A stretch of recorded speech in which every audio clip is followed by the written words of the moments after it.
Okay, here's an interesting article here. It's out of the New York Times, but right here it's the New York Times, but it's out of the Indian Express, and they're talking about political unrest, and it has to do with the economy, cost of living, and debt. Political unrest worldwide is fueled by high prices and huge debts.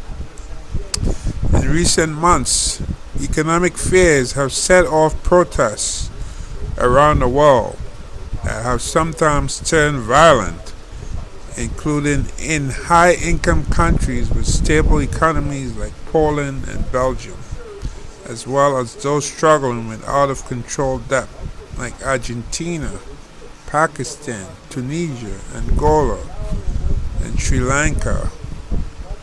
Like a globe spanning tornado that touches down with little predictability, deep economic anxieties are leaving a trail of political turmoil and violence across poor and rich countries alike. In Kenya, a nation buckling under debt, protests over a proposed tax increase last week resulted in dozens of deaths, abductions of demonstrators, and a partially scorched parliament. At the same time, in Bolivia, where residents have lined up for gas because of shortages, a military general led a failed coup attempt, saying the president, a former economist, must stop impoverishing our country, just before an armored truck rammed into the presidential palace.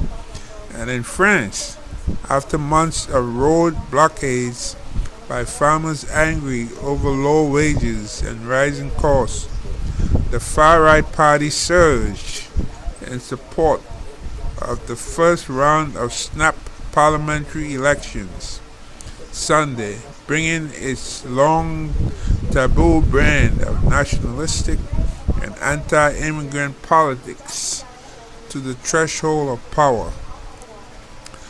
The causes, context, and conditions underlying these disruptions vary widely from country to country, but a common thread is clear: rising inequality, diminished purchasing power, and growing anxiety that the next generation will be worse off than this one. The result is that citizens in many countries who face a grim economic outlook have lost faith in the ability of their government to cope and are striking back. The backlash has often targeted liberal democracies and democratic capitalism, with populist movements springing up on both the left and right. An economic malaise and a political malaise are feeding each other, said Nouriel Roubini, an economist at New York University. In recent months, economic fears have set off protests around the world that have sometimes turned violent, including in high-income countries with stable economies like Poland and Belgium, as well as those struggling with out-of-control debt like Argentina, Pakistan, Tunisia, Angola, and Sri Lanka. On Friday, Sri Lanka's President Ranil Wickremesinghe pointed to Kenya and warned, if we do not establish economic stability in Sri Lanka, we could face similar unrest. Even in the United States, where the economy has proved resilient, economic anxieties are partly behind the potential return of Donald Trump, who has frequently adopted authoritarian rhetoric.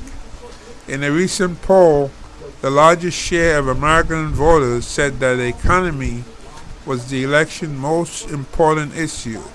Let me just pause here and say that this article is saying that the American economy has proved to be resilient. in regard to like the rest of the world. But yet, here in the United States, people are complaining and think it's like the worst. Mhm. And with somebody like Donald Trump running, he makes it even worse. He's saying, well, everything is bad, everything is as bad as can be.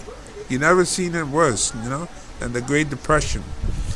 National elections in more than 60 countries this year have focused attention on the political process, inviting citizens to express their discontent. Economic problems always have political consequences, yet economists and analysts say that a chain of events set off by the COVID-19 pandemic created an acute economic crisis in many parts of the planet, laying the groundwork for the civil unrest that is blooming now. The pandemic halted commerce, erased incomes, and created supply chain chaos that caused shortages of everything from semiconductors to sneakers. Later, as life returned to normal, factories and retailers were unable to match the pent-up demand, boosting prices. See? So this is one thing people are not taking into consideration. The pandemic interfered with our supply chain, and now that boosted our prices. Russia's invasion of Ukraine added another jolt, sending oil, gas, fertilizer, and food prices into the stratosphere. Right? Central banks tried to rein in inflation by increasing interest rates, which in turn squeezed businesses and families even more. While inflation has eased, the damage has been done. Prices remain high, and in some places the cost of bread, eggs, cooking oil, and home heating is 2, 3, or even 4 times higher than a few years ago. As usual, the poorest and most vulnerable countries were slammed the hardest. Government already strangled by loans they couldn't afford, so the cost of that debt ballooned with the rise in interest rates. In Africa, half of the population lives in nations that spend more on interest payments than they do on health or education. That has left many countries desperate for solutions.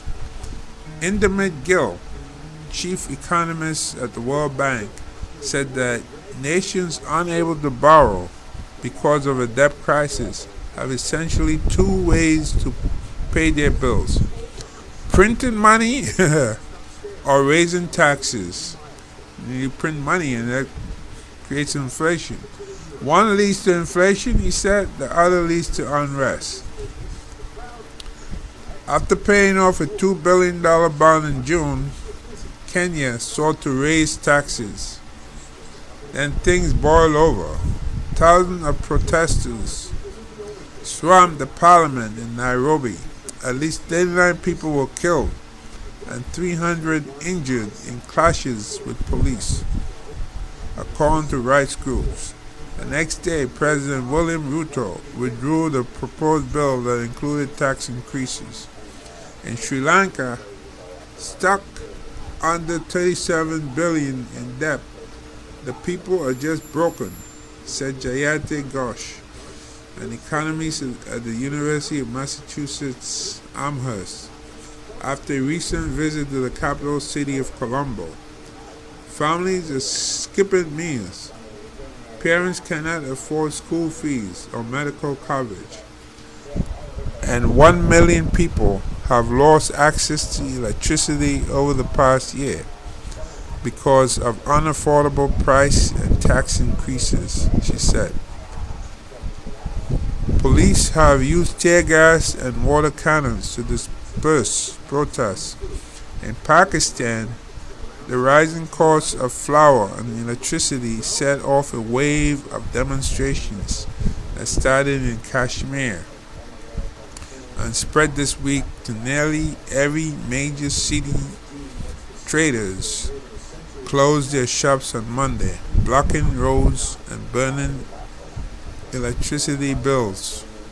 We cannot bear the burden of these inflated electricity bills and the hike in taxes any longer, said Ahmed Chauhan, a pharmaceutical seller in Lahore. Our businesses are suffering and we have no choice but to protest.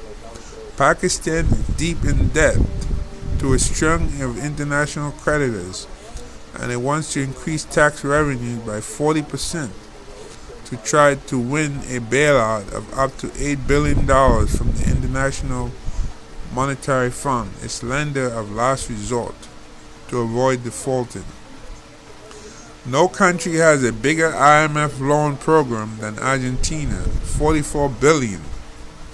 Decades of economic mismanagement by a succession of Argentine leaders, including printing money to pay bills, has made inflation a constant struggle. Prices have nearly quadrupled this year compared with 2023.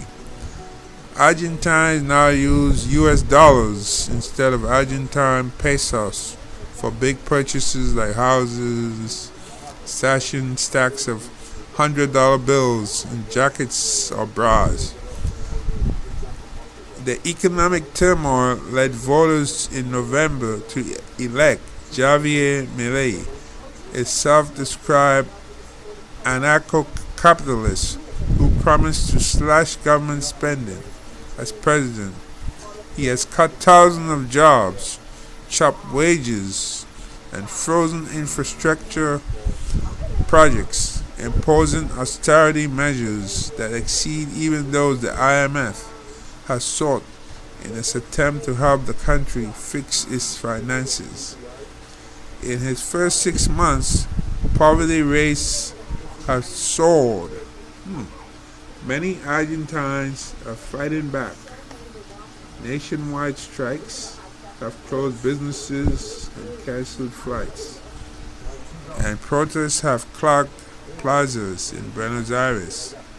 Last month, at a demonstration outside Argentina's Congress, some protesters threw rocks or lit cars on fire. Police responded with rubber bullets and tear gas. Several opposition lawmakers were injured in the clashes. Martin Guzman, a former economy minister of Argentina, said that when national leaders restructure crushing government debt, the agreements fall most heavily on the people whose pensions are reduced and whose taxes are increased. That is why he pushed for a law in 2022 that required Argentina's elected Congress to approve any future deals with the IMF. There is a problem of representation and discontent, Guzman said. That is a combination that leads to social unrest. And the article goes on for a while here, right? You see? And say even the world's